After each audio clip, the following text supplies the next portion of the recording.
거친 그 길 아무도 없이 지친 발걸음 흐르는 눈물 온 땅을 적시네 십자가 내 죄 사했네 날 대신하신 한없는 사랑 어린 양 다시 사셨네 크고 놀라운 그 사랑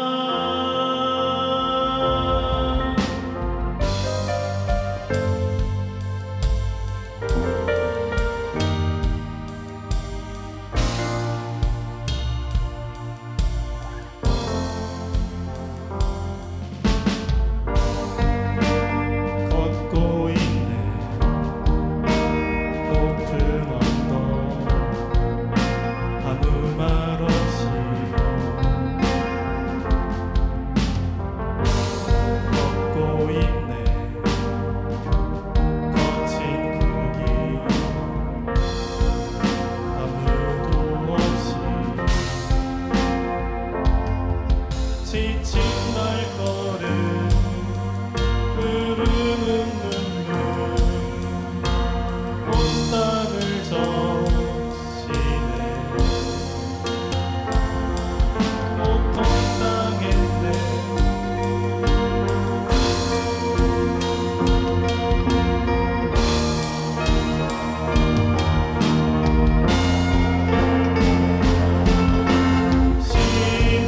십자가 내 죄 사했네 날 대신하신 한없는 사랑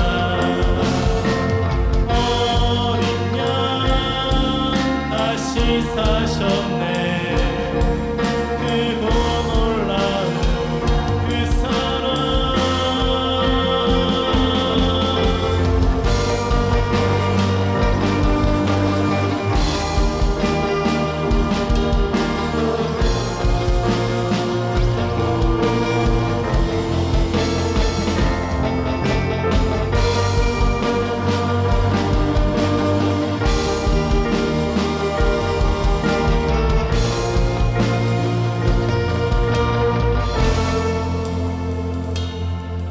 다 이루셨네 다 이루셨네 죄인 된 날 위하여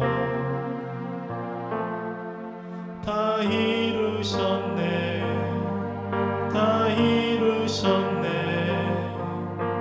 죄인 된 날 위하여 다 이루셨네 다 이루셨네 죄인 된 날 위하여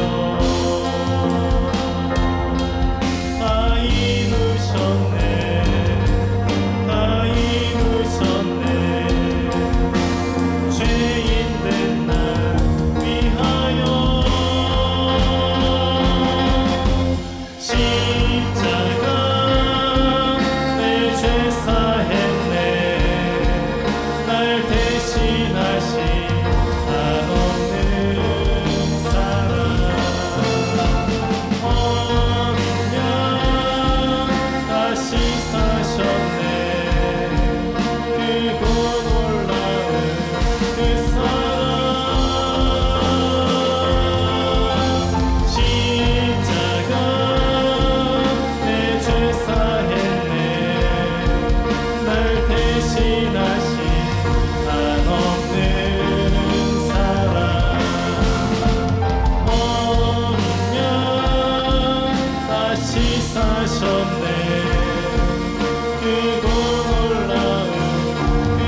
예수 소망을 이루셨네.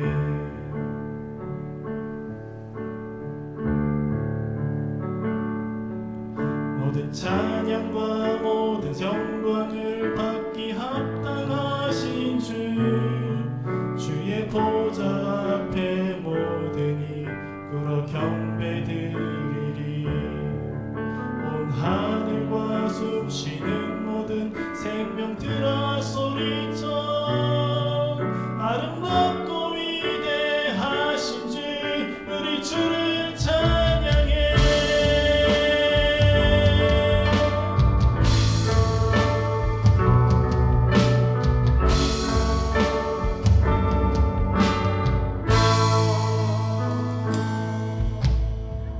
사망은 무너지고 소망이 임했네.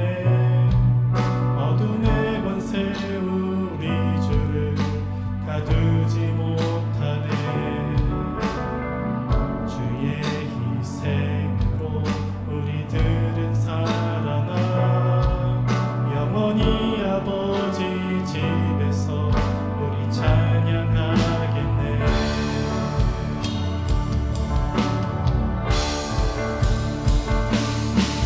모든 찬양과 모든 영광을 받기 합당하시니 주의 보좌 앞에 모든이 꿇어 경배드리니. 온 하늘과 숨쉬는 모든 백성들아 소리쳐 아름답고 위대하신 주, 우리 주를 찬양해. 온 하늘과 숨쉬는 모든 생명들아 소리쳐 아름답고 위대하신 주, 우리 주를 찬양해. 온 하늘과 숨쉬는 모든 생명들아 소리쳐 아름답고 위대하신 주, 우리 주를 찬양해. 온 하늘과 숨쉬는 모든 생명들아 소리쳐 아름답고 위대하신 주, 우리 주를 찬양해.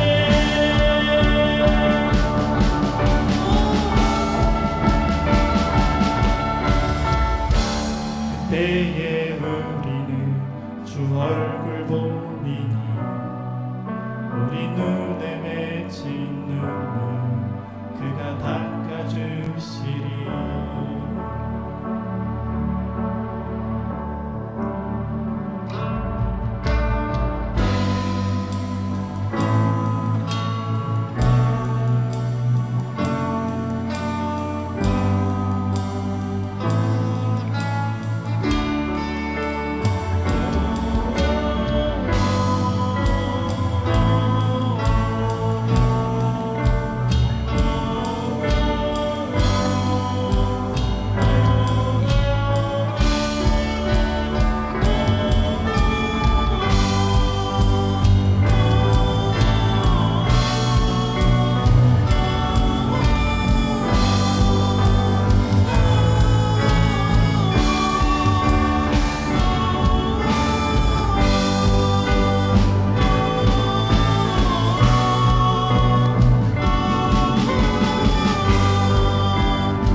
할렐루야 할렐루야 어린 양 할렐루야 할렐루야 주의 보혈 덮으사 모든 족속 모든 만원 모든 백성 열방이 모든 영광 모든 존귀 모든 찬양 주께 드리네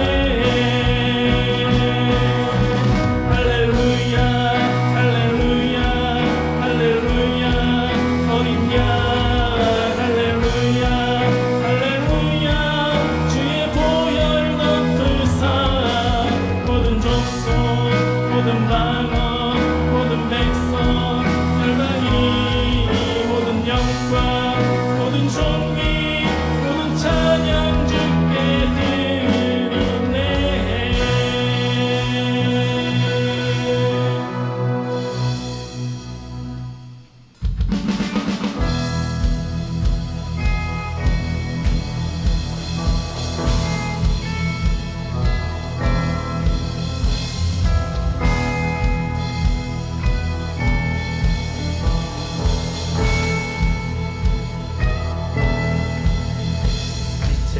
제사자들이여 어서 가서 어둠을 물리치고 주의 진리 모르는 백성에게 어둠의 빛 비춰라 선한 사역 위하여 힘을 내라 주 함께 하시겠네 주의 크신 사랑을 전파하며 복음의 빛 비춰라 빛의 사자들이여 복음의 빛 비춰라 죄로 어두운 밤 밝게 비춰라 빛의 사자들이여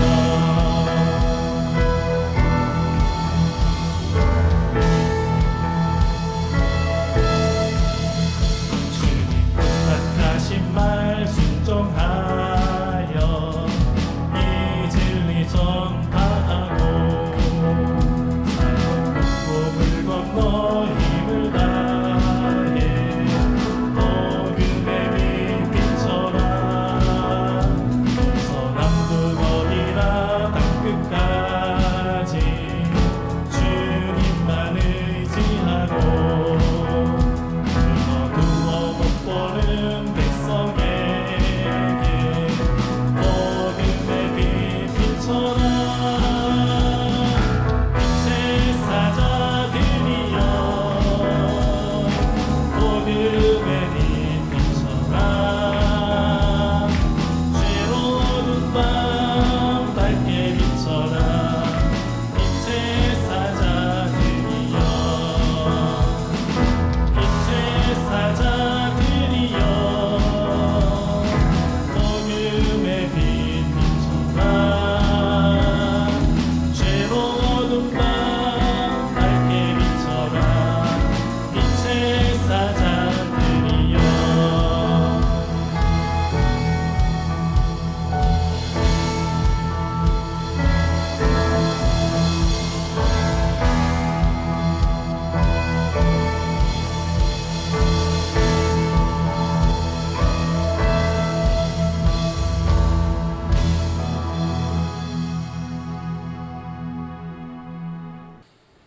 네, 우리 함께 말씀 보도록 하겠습니다. 말씀은 에베소서 2장 14절에 있는 말씀입니다. 우리 함께 읽도록 하겠습니다. 시작. 그는 우리의 화평이신지라 둘로 하나를 만드사 중간에 막힌 담을 자기 육체로 허무셨습니다. 아멘. 네, 오늘 말씀은 공존 그 이상의 공존이라고 하는 말씀으로 함께 은혜를 나누도록 하겠습니다. 한때 제가 마음이 무너진 적이 있습니다. 굉장히 힘들었고 또 무엇인가를 새롭게 할 그런 의욕이 없을 때 저를 다시 이렇게 세워준 한 글귀가 있습니다. 그것은 한 하나님의 자녀들이 한 방에 있지 않고 따로따로 떨어져 있는 것은 이상한 일입니다 라고 하는 이 글귀였습니다. 사무엘 포맨 무호 선교사님이 하신 말씀이죠. 제가 이 글귀의 시선으로 그때 우리 한국 사회와 한국에 있는 교회를 바라보니까 진짜 이상한 일이 한두 가지가 아니었습니다. 우리가 흔히 지금의 이 시대는 다문화 사회다라고 이야기를 합니다. 문화가 다양하고 또 정체성도 굉장히 다원화됐습니다. 지금의 한국 땅에는 전 세계 197개국에서 260만 명이 넘는 사람들이 함께 살아가고 있습니다. 우리가 이전에 들어보지 못했던 성씨, 김씨도 김해 김씨 그것만 있는 것이 아니라 굉장히 많은 김씨가 있고 박씨도 굉장히 많은 새로운 박씨가 생기고 이씨가 생기고 하여튼 정말 이 정체성 뿌리가 새롭게 생기는 일들이 많이 일어났습니다. 정말 다양한 구성원들이 우리랑 함께 살아가고 있는데 우리의 고민은 어떻게 함께 살아갈 것인가, 어떻게 함께 공존할 것인가를 고민을 하고 있습니다. 그래서 다문화 사회를 이렇게 마치 모자이크, 다양한 색깔, 다양한 이 구역으로 크기로 구성되어져 있는 이 모자이크 사회다라고 이렇게 이야기를 하는 것이죠. 이것을 보면 전체가 서로 나누어지고 서로의 색깔도 다르고 크기도 다르고 이것은 우리 사회에 존재하고 있는 다양한 공동체의 모습인 것입니다. 이런 언어를 사용하는 공동체의 모습, 또 이런 언어를 사용하는 공동체의 모습, 또 이런 언어를 사용하는 공동체의 모습. 우리 사회는 이런 것이 197개나 존재한다는 것이에요. 이처럼 서로의 색깔, 문화, 언어, 고유성을 유지하면서도 아름답게 조화를 이루는 모자이크적인 사회, 이것이 다문화 사회인 것이죠. 굉장히 이상적인 그런 그림인 것입니다. 그런데 문제는 뭐냐면 이것이 이대로 그냥 정착되는 것이 문제인 것입니다. 서로 연결되어지고 서로 교제를 나누고 서로 삶을 나누고 만나고 하는 일들이 없이 우리는 우리끼리, 당신들은 당신끼리라고 하는 끼리끼리로만 이렇게 살아가게 된다면 그것이 문제가 된다라고 하는 것입니다. 그러면 우리 사회는 끊임없이 갈등하게 되고 끊임없이 싸움을 하게 되고 또 누군가는 주도권을 잡고 또 누군가를 핍박하게 되는 그런 일들이 일어날 수밖에 없는 것이죠. 그래서 그렇게 된다면 함께 살아가고 있지만 함께 있지 않는, 살지 않는 그런 이상한 모습이 된다라고 하는 것이죠. 여러분 한번 생각해 보십시오.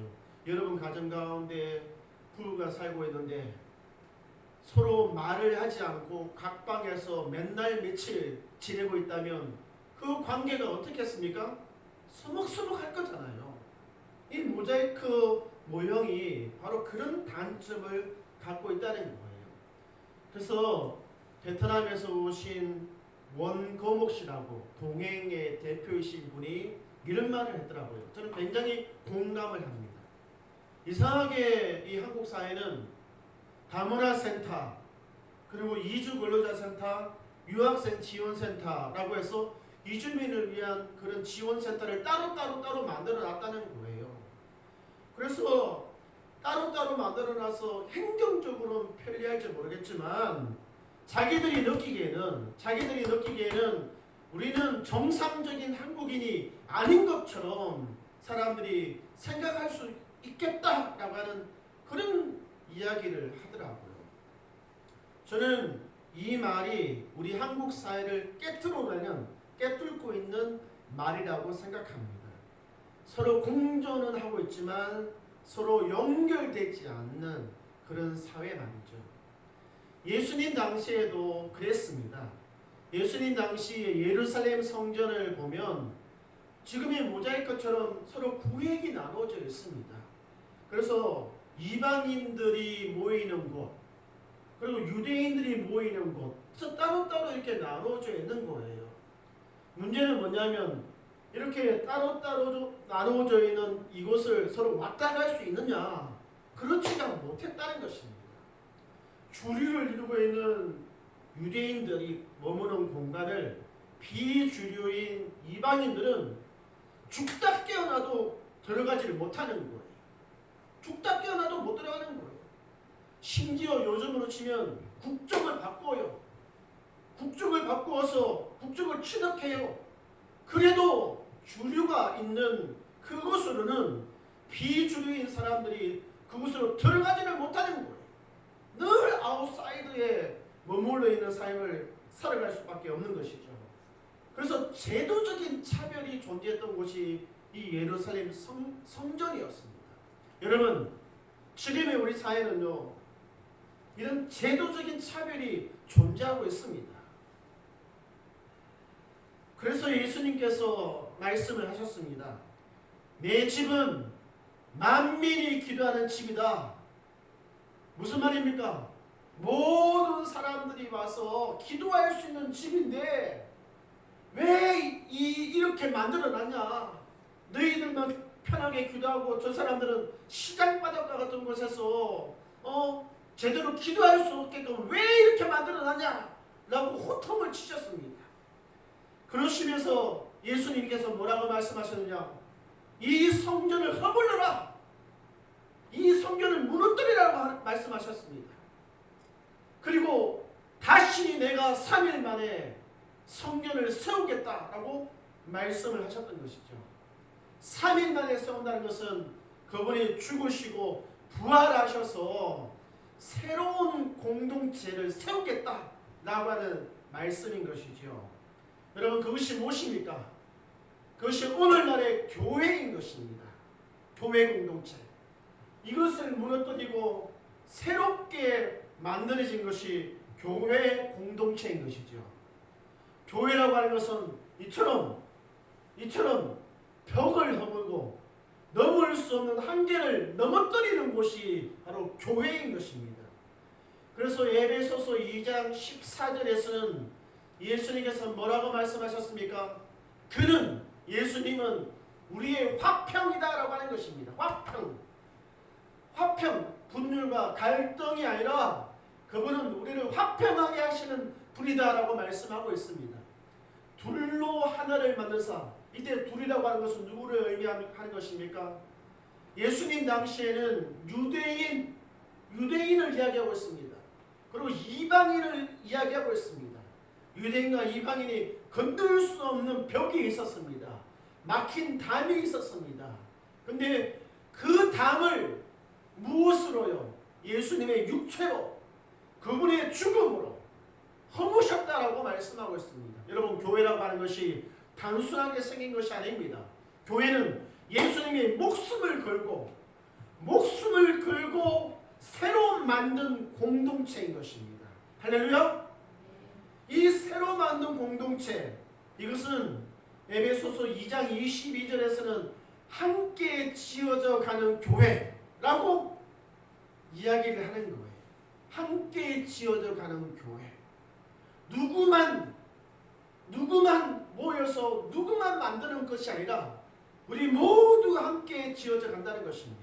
저는 이 교회를 공존하는 교회라고 부르는 것이에요. 공존하는 교회. 이 공존하는 교회는 우리 시대가 다양한 문화권에 있는 사람들이 와 있는 다문화 사회이기 때문에 필요한 교회가 결코 아닙니다. 이 공존하는 교회는 기독론, 예수 그리스도 그분의 죽음에 기초를 둔 교회인 것입니다. 무슨 말입니까? 시대와 공간을 초월해서 어떤 상황에서든지 반드시 세워야만 되는 교회다라고 하는 의미인 것이죠. 그런 의미에서 무호 선교사님은 1800년도에 연대에 이 교회, 공존하는 교회를 조선이라고 하는 이 땅, 신분의 질서가 있는 이 땅에 세우셨습니다. 그는 비록 4번의 큰 어려움이 있었지만 이 공존하는 교회를 이 땅에 세우셨습니다. 한 번은 성도들이 서로 우리는 같이 못해요, 따로따로 할 거예요 라고 해서 분열되었습니다. 또 한 번은 잘 세워지던 교회가 불이 나가지고 홀랑 다 타버렸습니다. 또 한 번은 정말 100명 이상, 120명 이상이 성장했던 교회가 어느 날 갑자기 문을 딱 닫게 되는, 강제로 문을 닫게 되는 일이 발생하였습니다. 성도들이 뿔뿔이 흩어지기도 하고 말이죠. 그리고 4번째의 시련은 교회를 정말 이전해야 되는, 딴 곳으로 이전해야만 되는 그런 4번의 시련이 있었지만 이 땅에 공존하는 교회를 세웠던 것이죠. 여러분 한번 생각해 보시기 바랍니다. 1800년도는 조선이라고 하는 시대이죠. 조선. 이 시대는 신분의 질서가 있었습니다. 양반, 중인, 백정, 촌민, 농민, 이런 신분들의 질서가 있었는데 뛰어넘기가 쉽지 않았습니다. 그럼에도 불구하고 어떻게 했습니까? 이 성과 벽을 뛰어넘어서 불가능해 보이던 그 교회를 이 땅에 세웠던 것이죠. 그러면 지금의 한국 교회는 정말 그때 교회처럼 하고 있는가? 라고 하는 질문을 던져봅니다. 제가 아무리 쳐다봐도 지금의 한국 교회는 그렇게 하지 못하는 것 같습니다. 비록 한 교회 안에 공간을 나누고 또 예배는 드리고 있지만 따로따로 예배를 드리고 있습니다. 아니면 교회 자체가 틀리든지 지금 그렇게 예배를 드리고 있는 것이죠. 저는 이것을 친절한 공존이라고 이렇게 이름을 붙입니다. 친절한 공존.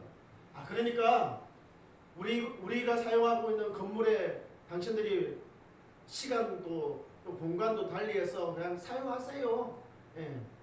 이렇게 친절하게 호의를 베풀어주는, 그리고 우리가 살고 있는 이 땅에 들어와서 사세요라고 하는 이런 친절한 이런 공존이 지금의 우리 사회의 모습인 것이죠. 이것은 마치 모자이크와 똑같아요. 물론 상당히 의미가 있는 그런 교회들이죠. 그렇지만 여기에만 머물러서는 안 된다고 하는 것입니다. 조금 더 나아가야 돼요. 예수님이 진짜로 원하시는 모습, 그것이 무엇입니까? 그것은 바로 성전의 모습이 아니라 교회의 모습이 돼야 된다는 거예요. 벽을 띄워놓고 선을 띄워놓고 그것을 허물고 둘이 하나로 화평하게끔 지어지는 교회, 바로 그 교회가 성숙한 공존을 이루는 교회인 것이죠. 저는 저와 여러분, 우리 교회뿐만 아니라 이 땅의 교회들이 이 친절한 공존에서 성숙한 공존으로 나아가게 되기를 주로 축원드립니다. 아멘. 그런 의미에서 어떻게 해야 되는가? 이제는 서로의 그 한계, 벽이 있잖아요. 벽과 선을 이제 뛰어넘어서 이제 교제를 해야 됩니다. 교제.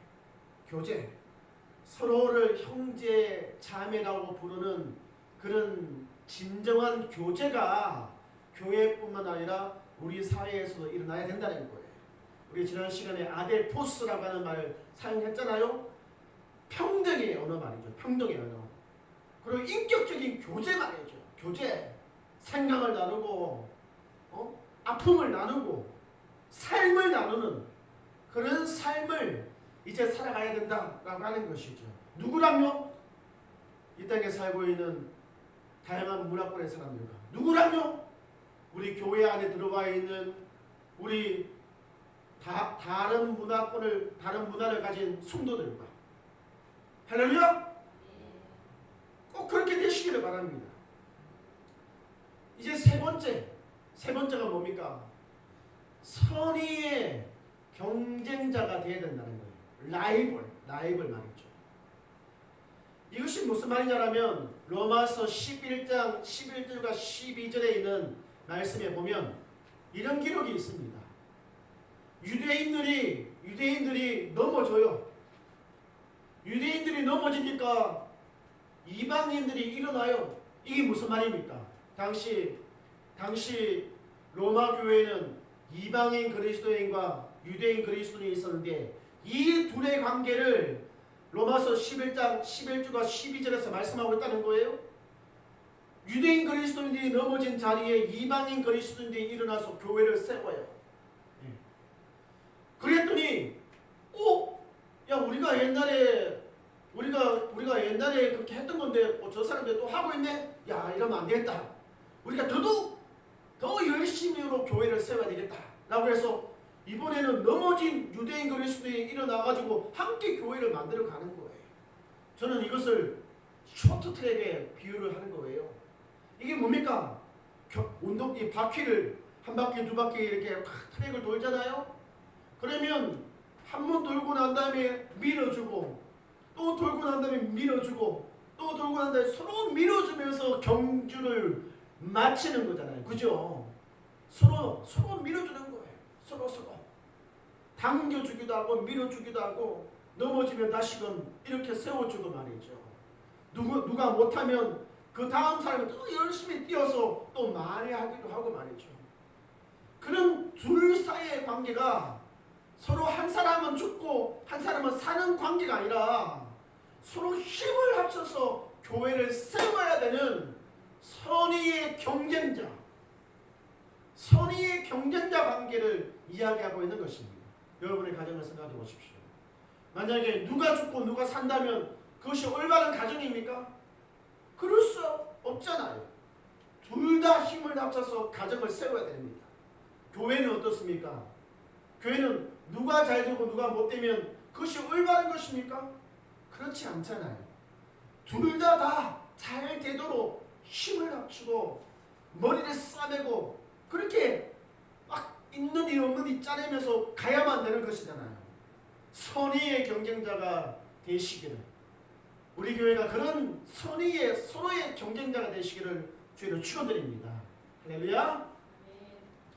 하지만 우리 교회의 현실을 보면, 그리고 한국교회의 현실을 보면 너무 갈 길이 멀고, 특히 우리 교회는 여전히 너무너무 작고 힘이 없고 연약하고 초라하기까지 합니다. 심지어 우리가 세우고자 하는 공존하는 교회의 꿈도 이것이 뭐야? 이것이 뭐가 그렇게 중요해? 라고 생각할 수도 있는 것이죠. 그렇지만 저는 우리의 이 자금을 통하여서, 연약함을 통하여서 하나님께서 일하실 것이라고 확신합니다. 여러분 이 그림을 한번 보시기 바랍니다. 나비 효과라고 하는 것이 있어요. 지구 반대편에서 나비가 날갯짓을 하는데, 지구 반대편에서는 그 나비의 날갯짓에 생긴 바람이 큰 태풍이 되어서서 이런 현상들이 일어난다는 거예요. 이것이 나비 효과거든요. 나비의 작은 몸짓은 우리의 몸짓입니다. 우리가 아무리 소리치고 외쳐도 들어주는 사람 없습니다. 심지어 이 교회의 성도들 중에서도 우리의 이 외침을 작은 나비의 날갯짓으로 여기는 사람들이 많이 있습니다. 하지만 하나님께서 우리의 작은 몸짓을 큰 변화를 일으키는데 사용하실 거라고 확신합니다. 아멘. 하나님께서는 세상을 말씀으로 창조하셨습니다.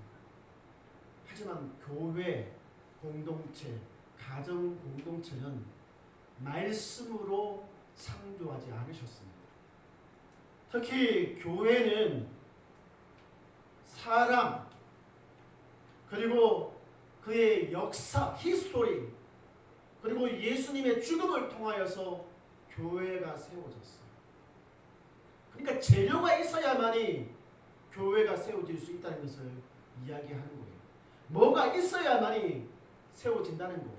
여러분의 가정도 사람을 창조하시고 가정을 만들 때 말로 하신 것이 아니라 뭐가 있어야만이 그것이 창조되는 거예요. 만들어지는 것입니다. 하나님은 우리가 가지고 있는 재료들을 가지고 이렇게 큰 일을 하실 것입니다. 우리가 가지고 있는 것이 뭡니까? 사람. 몇 명 안 되는데요. 예수님은 12명으로 세상을 바꾸셨습니다. 신약 성경에 나타나는 바울이 세웠던 교회들 30명 미만의 작은 교회들이었습니다. 그렇지만 그 교회들이 세상을 바꾸었습니다. 우리 교회도 고정 출석 30명이 되게 해주세요. 에게 30명이라도 세상을 바꿀 수 있습니다. 역사, 우리가 가지고 있는 역사가 무엇입니까? 14년 동안 이 길을 이루기 위해서 성공하고 실패했던 이 모든 일들이 우리만의 역사가 아니라 그의 히스토리가 될 때 변화가 일어납니다. 할렐루야. 우리는 성공과 실패라고 하는 경험이 있고 역사가 있는 거예요. 여러분 이거 무시하지 마시기 바랍니다. 그리고 우리에게는 헌신된 사람이 있습니다. 헌신된 사람. 우리 자신을 죽이고 우리의 시간을 죽이고 우리의 물질을 죽이면서까지 교회에 헌신하는 사람들이 있는 거예요. 그러니까 사람이 있고 성공과 실패하는 역사가 있고 그리고 헌신하는 그 헌신이 있기에 하나님께서 우리의 이 작은 날개짓으로 큰 변화를 일으킬 수 있는 재료가 준비된 것이에요. 아멘? 저는 하나님께서 우리 교회를 통하여서 이 땅에 공존하는 교회를 다시금 세우시고 우리 교회를 통하여서 많은 교회들, 지역에 있는 교회들이 이주민을 나의 형제와 나의 자매로 받아들이는 그런 교회가 시작될 거라고 확신합니다. 우리 이것을 위해서 함께 기도하고 찬양하게 되기를 주님 축원드립니다. 우리 209장 우리 다시 한번 찬양 드리시면서 우리가 세우고자 하는 교회에 우리 한번 기도하기를 바랍니다.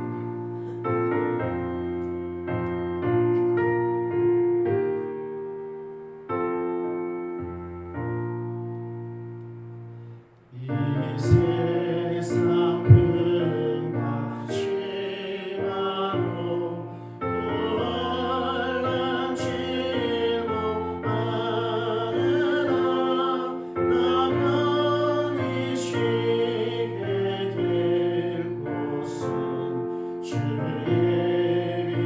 예비하신 주의 종 그 향기로운 기름을 내게 부어주셔서 내 기쁨 더해주는 곳 주비로 사신 주의 손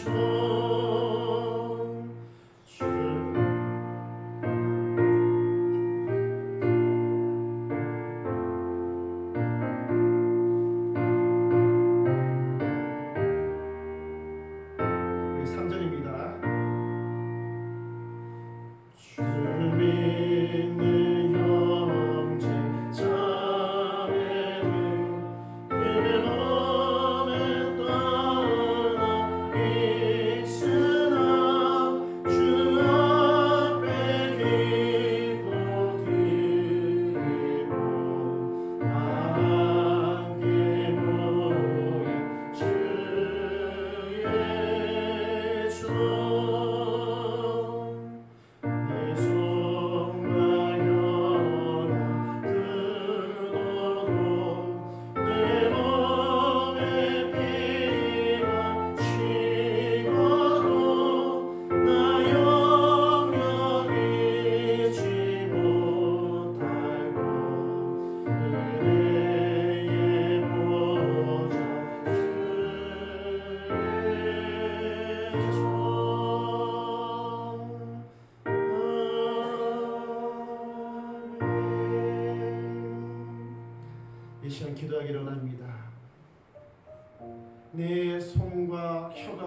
내 몸에 피가 식어서 죽어갈지라도 여러분은 어떤 교회를 세우시기를 원하십니까?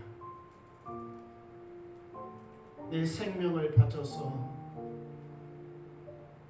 내 인생을 바쳐서 섬기기를 원하는 교회는 어떤 교회입니까? 여러분, 주님의 몸으로 사신 공존하는 교회, 우리 한번 이 땅에 그런 교회를 함께 세워가기를 원합니다.